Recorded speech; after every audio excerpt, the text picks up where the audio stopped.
Hi everyone, ఇవాళ Sunday స్పెషల్గా అయితే మటన్ కర్రీని చేసుకున్నామండి. మటన్ కర్రీని మాత్రం కొద్దిగా స్పెషల్గా ప్రిపేర్ చేశాను అనమాట. ఆ ప్రాసెస్ని వచ్చేసి మీతో షేర్ చేసుకుంటున్నాను.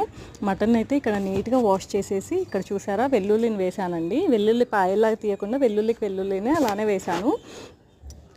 ఇదైతే ఒరిస్సా స్టైల్ అంటండి. మా హస్బెండ్ వచ్చేసి ఇంకా వాళ్ళ ఫ్రెండ్ ఒకరు ప్రిపేర్ చేస్తే తిన్నారంట, చాలా బాగుందంట. ఈ ప్రాసెస్లో చేస్తే బాగుంటుందని చెప్పారు. సో నేను అలా అయితే ట్రై చేశానండి. మటన్ అయితే ఇంకా ఇక్కడ చూసారా మొత్తం మ్యారినేట్ చేసి పెట్టాను అనమాట. పసుపు, కారం, అల్లం వెల్లుల్లి పేస్ట్, ఇంకా వెల్లుల్లి కొద్దిగా మసాలా వేసి మ్యారినేట్ చేసి పెట్టాను ఒక 1 అవర్. తర్వాత వచ్చేసి ఇక్కడ చూసారా ఒక కడాయి తీసేసుకొని ఇంకా దాంట్లో అయితే ఆయిల్ పోసాను. ఆయిల్ కొద్దిగా ఎక్కువే పడుతుందండి. దాంట్లో ఆనియన్స్, పచ్చిమిర్చి, అలాగే కొద్దిగా అల్లం వెల్లుల్లి పేస్టు, కొద్దిగా పసుపు వేసి వేయించుకున్నాక ఇంకా టమాటో వేసుకున్నాను అనమాట. పుదీనా కూడా వేస్తే బాగుంటుందండి తాలింపులో. తర్వాత వచ్చేసి మ్యారినేట్ చేసి పెట్టిన మటన్ అయితే వేసానండి. ఇంకా తర్వాత వచ్చేసి మటన్ కొద్దిగా వాటర్ అన్నీ వెళ్ళిపోయాక మటన్ నుంచి ఇప్పుడైతే ఇంకా వాటర్ పోసుకోవాలన్నమాట మటన్ మునిగేంత వరకు.